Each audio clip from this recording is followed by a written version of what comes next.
Hello,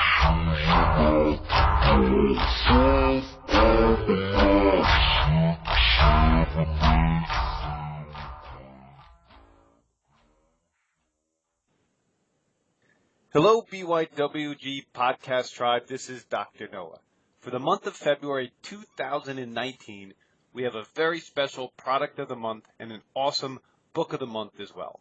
As a reminder, all the links for the product/supplement of the month and the book of the month will be listed in the show notes in iTunes, in our weekly newsletter, and on our website at www.beyondyourwildestgenes.com at the Listen Now tab.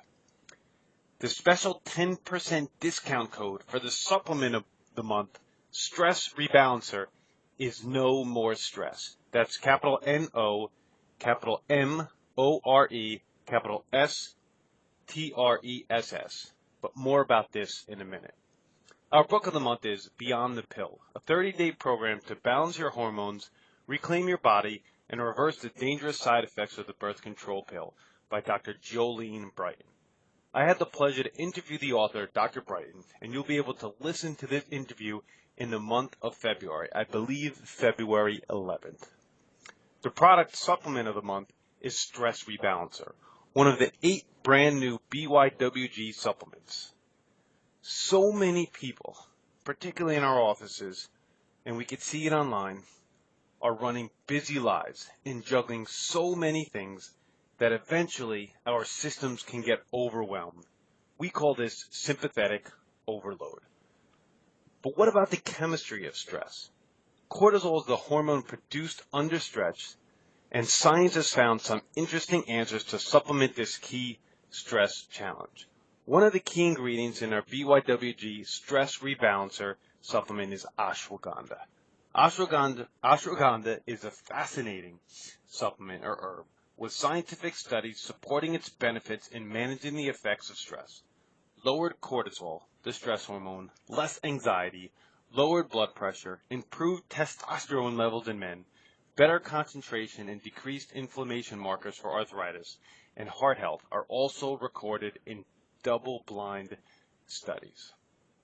This is just one of the 14 ingredients in our selected blend of adaptogens, herbs, vitamins, and amino acids to support health, reduce cortisol levels, and provide unique nutrients for cell function and protection.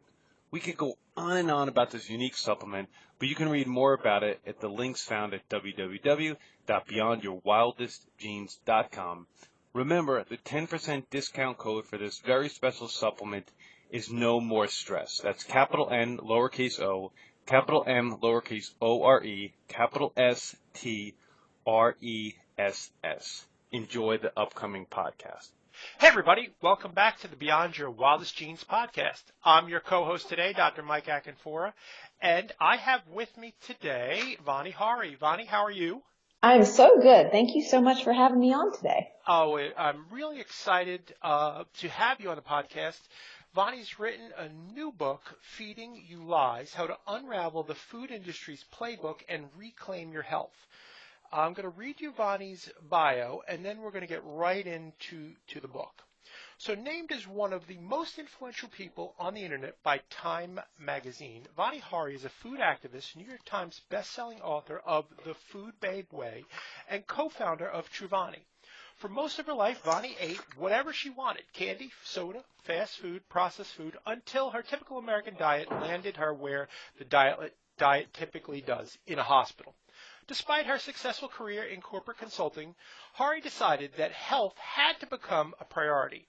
Her newfound goal drove her to investigate what is really in our food, how it is grown, and what chemicals are used in its production.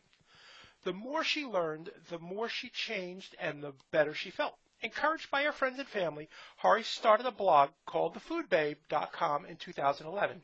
It quickly became a massive vehicle for change. Foodbabe.com has led campaigns against the food giants like Kraft, Starbucks, Chick-fil-A, Subway, and General Mills that attracted more than 500,000 signatures and led to the removal of several controversial ingredients used by these companies. Through her corporate activism, petitions, and social media campaigns, Hari and her Food Babe army have become one of the most powerful populist forces in the health and food industries. Her drive to change the food system inspired the creation of her new company called Truvani, where she produces real food without added chemicals, products without toxins, and labels without lies. Hari has been profiled in the New York Times and the USA Today and has appeared on Good Morning America, CNN, the Dr. Oz Show, The Doctors, and NPR. She lives in Charlotte, North Carolina with her husband Finley and her daughter Harley. Her new book, Feeding You Lies, How to Unravel the Food Industry's Playbook and Reclaim Your Health, will officially hit the stores February 19th, 2019. Vani, welcome to the show. Thank you so much for having me. So let's flesh out some of that background story for us a little bit. Talk to us about how your diet looked before this all started, and then what actually drove you to become an activist. Yeah, I grew up with two immigrant Indian parents, and when they came to the United States, they were very trusting of the food system. And so as long as the food was cheap and available, they let us eat it. And as a result, I grew up with a lot of health issues. I was, had eczema all over my face, asthma, was countless times on antibiotics throughout the years, and just always in and out of doctor's offices, getting steroid treatments, etc. And it wasn't until my early 20s that I started to really hit rock bottom after I got a big six consulting job where I was on the road with a fancy expense account and eating food away from home and on the expense account, and eating these lavish meals that were catered in so that you would work and be able to bill clients the hours throughout, breakfast, lunch, and dinner, and you would be able to just, work through and keep working. And so, I got overweight. I started to feel really bad about myself, and then ended up in the hospital getting my appendix taken out. And it was then that I made the decision to make health my number one priority. Now, this was 10 years before I started Food Babe, and Food Babe really started, as a result of the changes that I made over that 10-year period to my health. Not only did I start to investigate what was truly healthy by channeling all this energy that I had learned in high school, where I was a debater, and 1 year's topic back then was health, and I was learning all about what was going on with the healthcare system to win debate rounds, but I wasn't really applying that information to myself. And so when I started to hit rock bottom in this phase in my early 20s, I started to remember geez, there's a lot to this. I need to really research this and figure this out. And so, one of the first books that I started to read was Conscious Eating by Gabriel Cousens. And, he had this concept in there that the majority of foods on grocery store shelves are like dead food. And it really made a lot of sense to me, because it's like, it's in a package, it's processed, it's on the shelf. It's like just sitting there with indefinite shelf life, a lot of those foods. And no wonder, it wasn't really nourishing my body and making me feel alive, because I felt dead for most of my life. I felt like a zombie going throughout life. And when I started to incorporate some of the changes he recommended in that book and other things that I discovered, I went from someone who was on, I think at 1.9 prescription drugs, 8 or 9 prescription drugs, to 0. And not only did my skin improve and my health improve and my energy improved, I just looked like a totally different person. And so everyone around me started to ask, what are you doing? We want to know your secrets. We want you to share this with us. And so I started foodbabe.com in 2011 as just a personal blog, really to teach people about what I was eating and what I was doing. And what I found out is that, I created this kind of community online that felt a lot like I did. And when I shared my stories and shared how I had been duped by the food industry thinking something was healthy when it wasn't actually healthy, some of those articles started to go viral. One of the fast foods that I used to eat all the time was Chick-fil-A, thinking it was a healthier fast food. And when I investigated it, I found out it had close to 100 ingredients in a Chick-fil-A chicken sandwich, and that the ingredients were some of the similar ingredients that McDonald's and other fast food chains use. So it wasn't truly healthier. And not only did that blog post go viral, it actually spawned action within Chick-fil-A. Chick-fil-A called me and asked me to consult with them And when that started to happen, I realized that my career as a financial consultant really needed to end. And that's when I decided to become an activist full time and really just share all the different things I was learning about the food industry.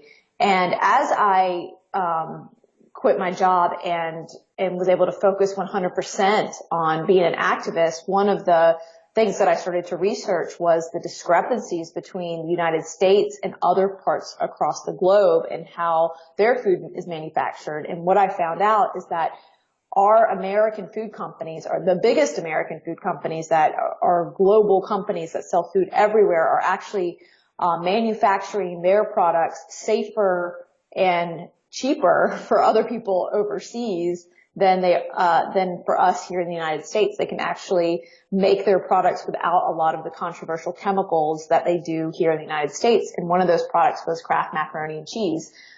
And I found out that the reason why Kraft decided to remove artificial food dyes, yellow 5 and yellow 6 from their products overseas was because that, there's a rule there, a law there that says that if you use an artificial food dye, you have to have a warning label on your product. It says, you may cause adverse effects on activity and attention in children if you use an artificial food dye. So Kraft knew this, right? They knew that their product has this risk. And so they said, you know what, for people in the UK, we're going to take out artificial food dyes. We're going to use beta carotene and paprika and to color our cheese product to put on mac and cheese. And you know what, we're going to continue to sell the yellow 5 and yellow 6 in the United States, even though we know this information that it could be risky to children.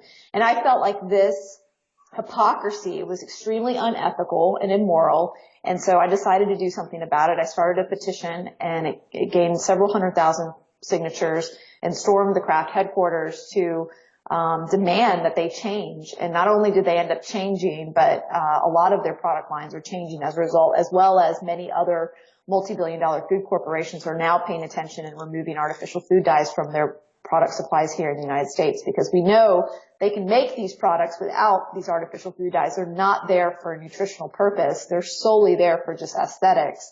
And when I started to share this information online, we started to create, this amazing community of activists who not only care about their health, but they care about sharing this information with people so they become educated about the food system. That is amazing. And folks, what I want you to take away from what Vani just said is this started with one person who was passionate about this subject. And from there, they changed what a multinational corporation, the way they do business. That is remarkable. And that's why when people come into my office or we're online, like, what can I do? I'm just one person. You can change the world. And with Vani, this is the great example. So thank you. I really would like to think it was me, but it was, I think it was my passion and my ability to share the truth no matter what the consequences. And I think it was really just a testament to what happens when you do have the courage to do that. Other people will be there willing to support you and carry that message. And it was really the people who shared it out there that caught wind of like the news organizations and other people that also wrote about it. And then it grew even bigger. And it was just amazing to see like the tidal wave of change that started to happen as soon as people became aware of what was happening in the food supply and these ingredients. And it just goes to show you that, the food industry can't get away with kind of hiding behind their claims any longer. When these things start to get exposed, they really have to they actually have to change.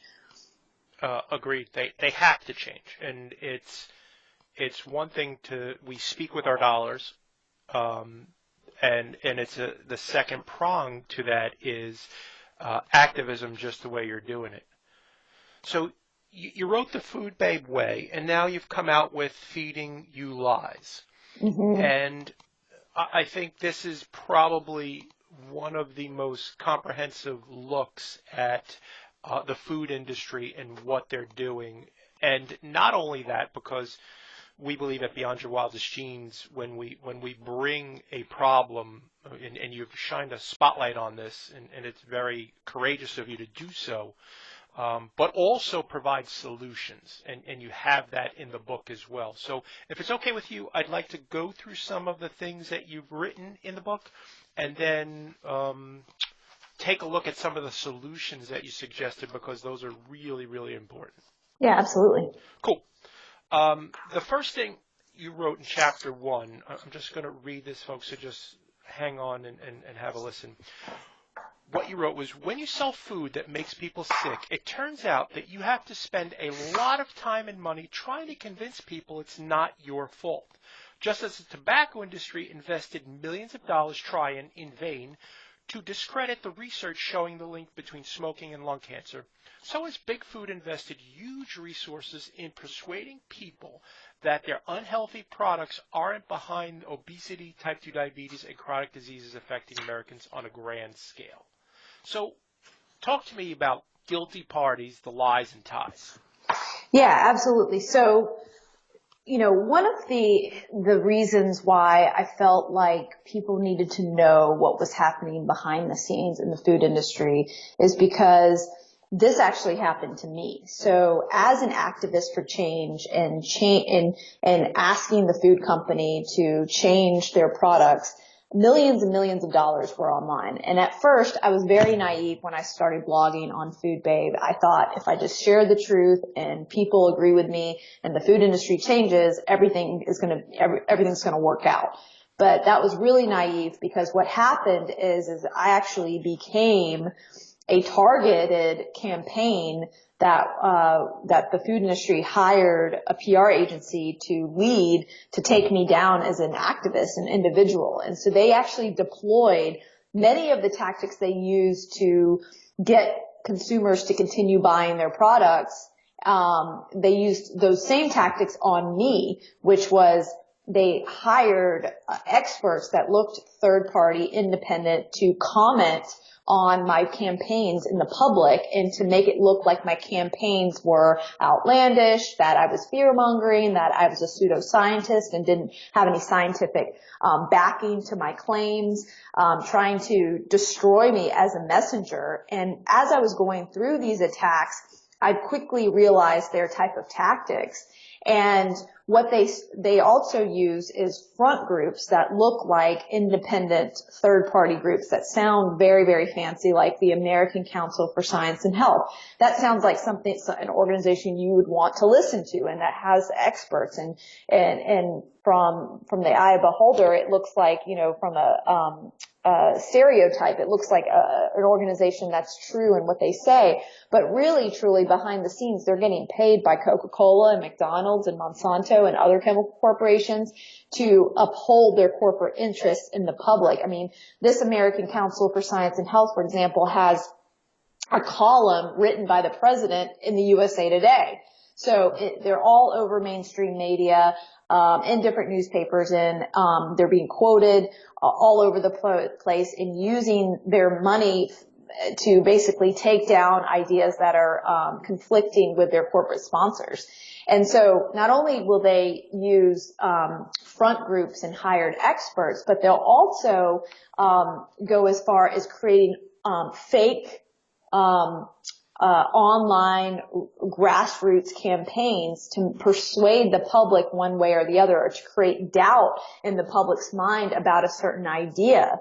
So another example of this is, whenever GMOs were discussed online, Monsanto had a program that said leave no comment unanswered, and they actually hired a firm called Ketchum, a PR firm, to create a site called GMO Answers, and they had a rapid response team even. So anytime anybody would mention Roundup, Monsanto, or GMOs, online, this group of people would be ready to pounce and confuse the people commenting and and shame the people sharing the information if it showed the risks of the chemicals, like for example that Monsanto is using. You know, Monsanto creates Roundup, which one of the main chemicals in Roundup is glyphosate, and the International Agency for Research on Cancer and the World Health Organization has recently found that that is a probable carcinogen. And so they want to do whatever they can to prevent people from knowing that truth. And so if you're sharing this kind of information online, they'll go and attack you in the comments and create like this fake group of people that look like, you know, they're saying that GMO is completely safe, that there's no risks associated with Roundup. I mean, some of these experts and commenters would go as far as saying that I would drink Roundup. I mean, it's crazy what they're willing to do, to try to confuse the public who isn't an expert at this topic, is trying to figure out what they should buy and what they shouldn't buy, because, you know, one of the main arguments for buying organic food is to avoid Roundup, right? Because Roundup is prohibited in organic food. So you kind of see that they have these different tactics that they deploy online and through social media and through traditional media to confuse the public so they can continue selling their risky products. And so because I was a targeted campaign for the food and chemical industry, because they wanted me to go away, because I was getting large numbers of people signing petitions and creating havoc for them and creating such consumer awareness around their products that they had to change, and, you know, changing their products meant losing millions and millions of dollars. You know, they wanted me to stop doing what I'm doing. And so it wasn't until I started to receive you know, this type of treatment that I realized that, my goodness, there's actually an entire playbook that the food industry uses to continue selling us their products that really are unhealthy and really we shouldn't be buying. Yeah, what you call that astroturfing, correct? Yeah, so when using a group of people to create a fake online grassroots movement, astroturfing, that's correct. That's just crazy. But people in positions of power will use anything they need to use to stay in power. And this is what you're seeing. I mean, a whole industry of doing this. It's insane. And I didn't really know, like, I couldn't prove a lot of this was happening until this amazing organization that was created, a nonprofit organization called U.S. Right to Know. They started to submit Freedom of Information Act requests to different public universities to find out why certain university professors were in the public eye promoting these ideas that were going against science, right? Going against the consumer interest. And they wanted to see what was happening behind the scenes. Are they working with industry? And they started to uncover that not only are they working with industry, a lot of times the industry is ghostwriting their material for them. They're placing articles. They're actually orchestrating campaigns behind the scenes to persuade the public to believe something or not. And this has been something that has been really recent in the news coming out about Coca-Cola. I mean, Coca-Cola has done everything from lobby the FDA, lobby even big countries like China, work with the CDC to try to promote their agenda of taking the onus of obesity off of sugary drinks and on the fact that we don't exercise enough. And so they were willing to promote these ideas and not only hire university professors and fund studies to promote these ideas, but go as far as lobby all of these government officials and continue to try to confuse the public about how we truly are going to become healthy and take the onus off themselves. And not only did they do that, they were actually trying to stop me as well. I received an email through a Freedom of Information Request Act that I couldn't believe. It was, you know, it was to some public university professors, but it was between the head of the FDA at the time and Coca-Cola officials. It was completely flabbergasting to me in terms of, I can't believe that the lengths they would go to try to stop an activist like me. Crazy. Let's stay on sugar. Let's stay on sugar for a second. just lay out for people. I'm sure they know what can happen if you're taking in sugar. But talk to me a little bit about the truth about sugar. Yeah, one of the things that happened because of the large influence of soda in our government and in our policies and in the media is sugar just seemed like it was just an energy, it's just energy in delicious form, basically. Mm-hmm. That really the onus on the dangerous ingredient was going to be on fat. And so for a while, we thought that fat was the culprit in terms of making us fat. And what happened is the food industry responded by removing fat from a lot of different products. And what they did was they increased the sugar content so that the product would taste okay still. And they also increased different additives to create that mouthfeel of fat that with artificial fat, actually. And so a whole new array of processed foods started to hit the market, and that still continued to increase obesity rates, heart disease rates, diabetes rates. So it wasn't, the fat that was the issue. It was really all along the sugar. And so they've been doing whatever they can to prevent us from knowing how highly addictive sugar is. I mean, it's as addictive, if not more addictive than cocaine, according to animal studies.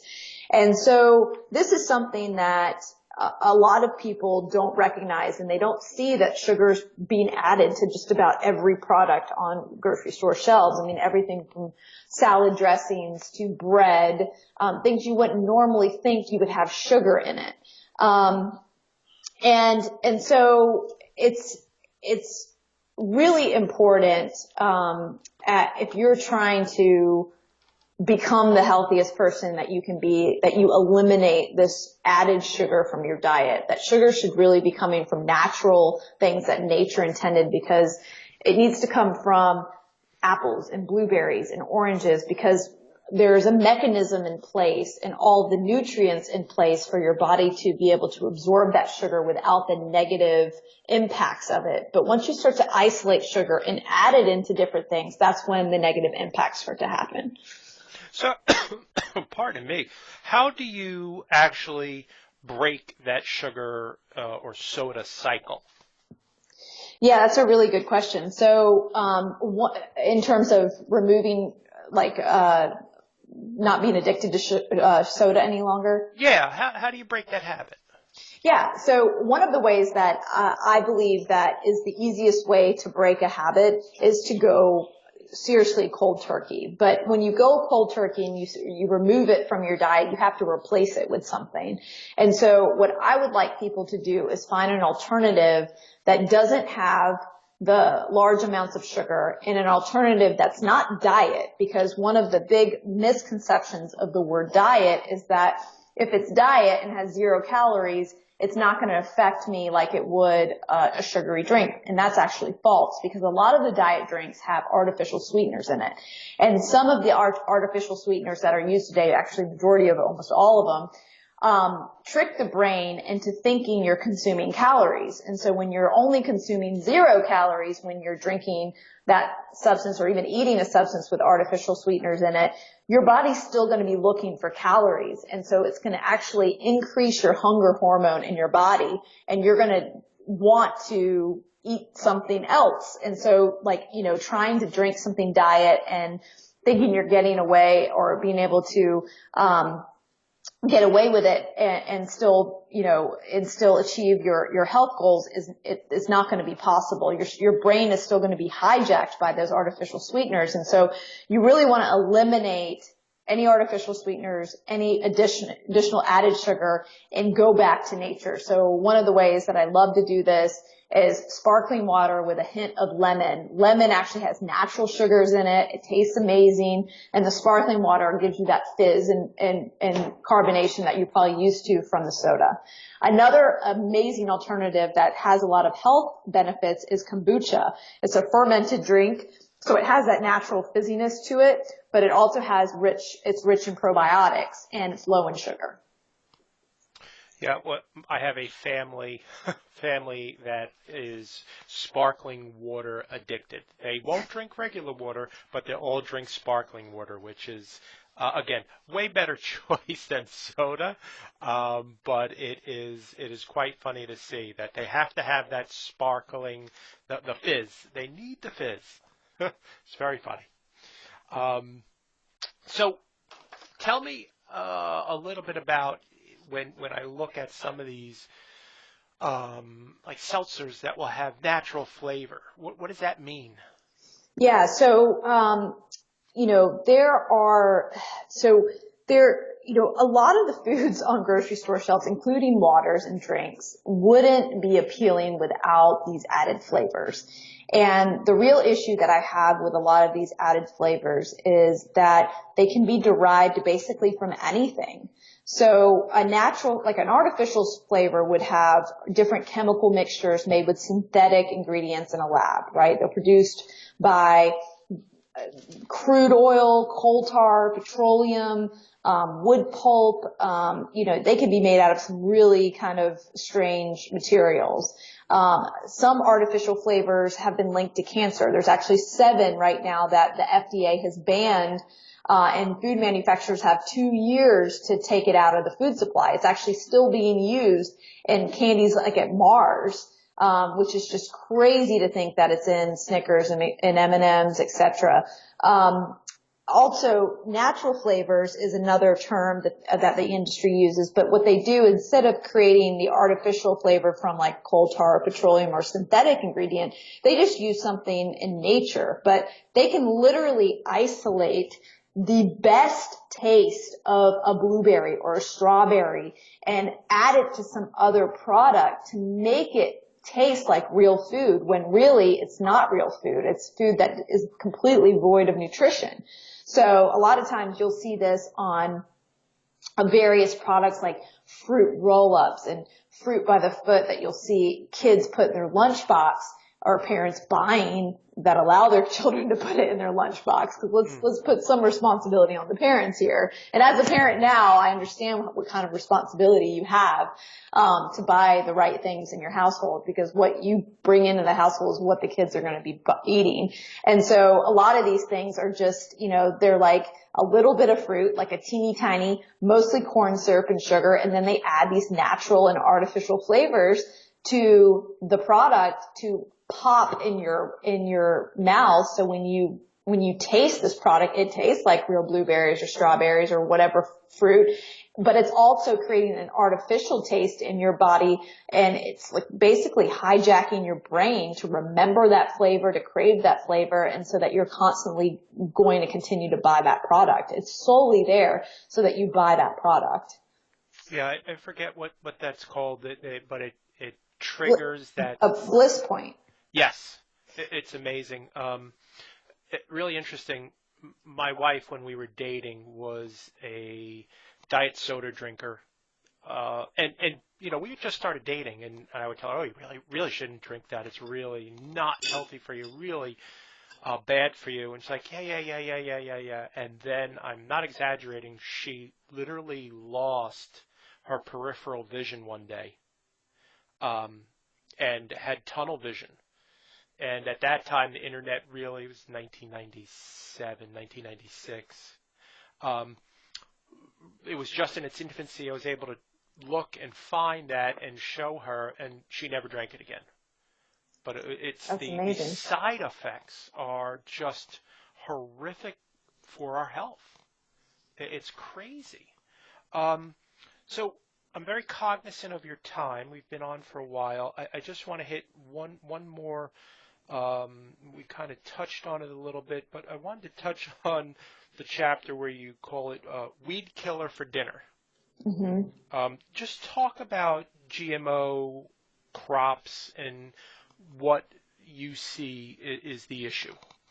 Yeah, so, there's been this large push to eat non-GMO over the last several years, and it started with a Proposition 37 in California where the state was deciding whether to label genetically engineered ingredients or not. And the GMO crops here in the United States, we have about 7 of them or so that are widely used. We have corn, soy, canola, cottonseed, zucchini, squash, and papaya.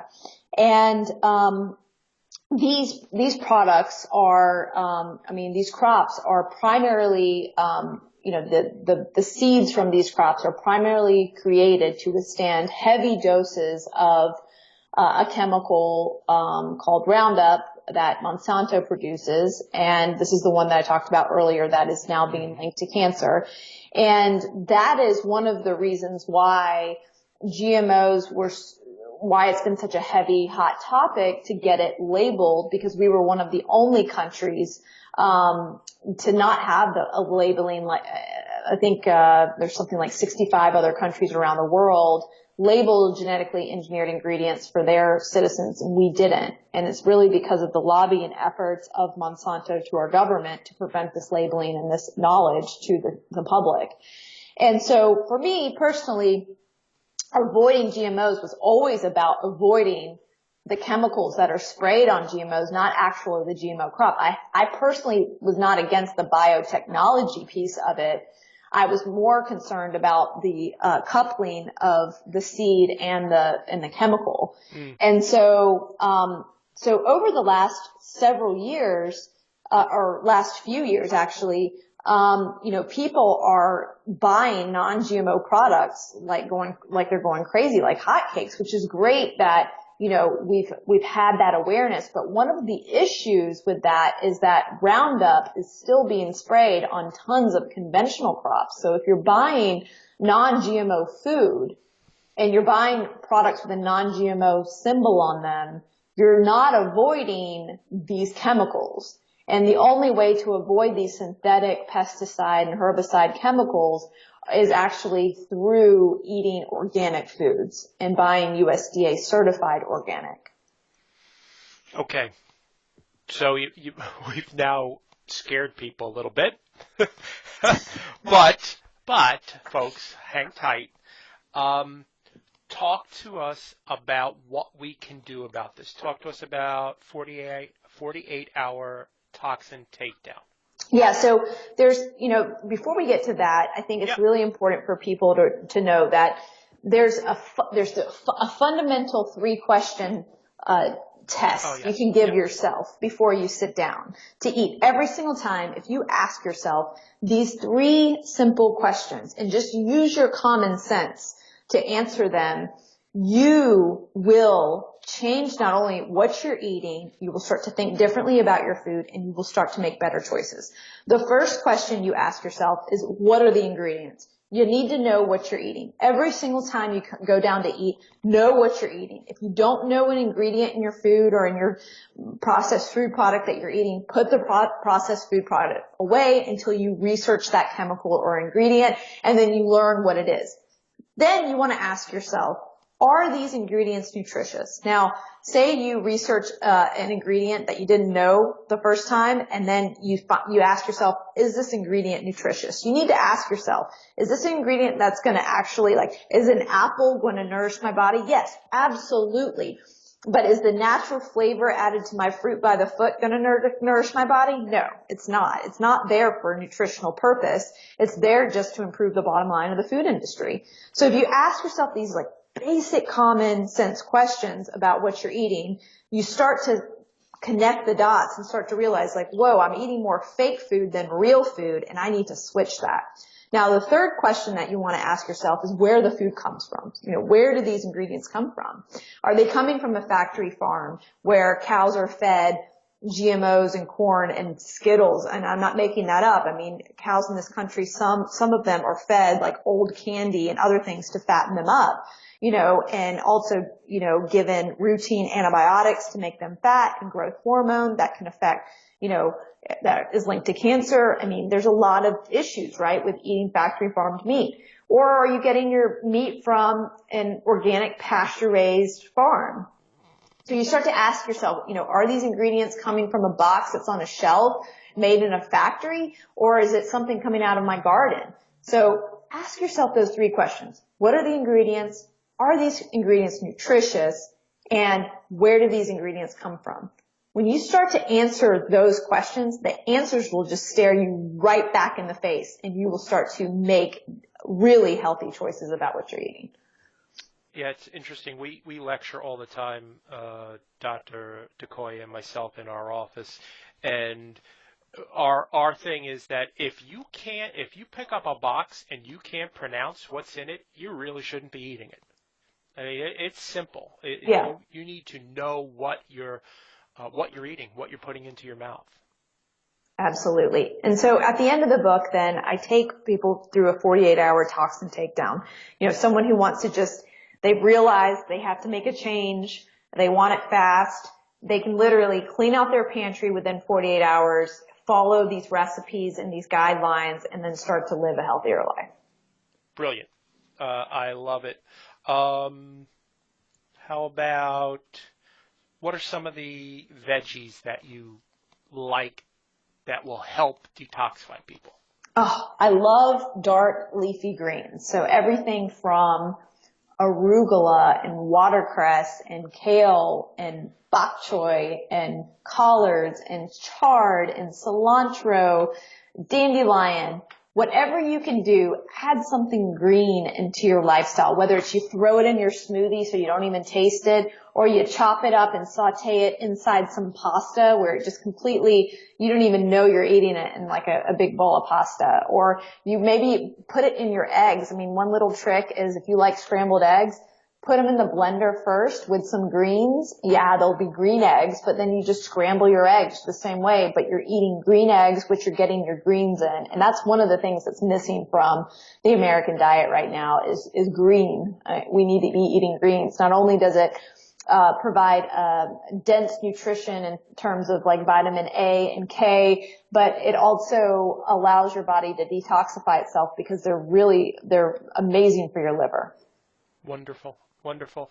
Vani, is there anything you'd like to leave our audience with? I'm so grateful for your time today. Any parting words?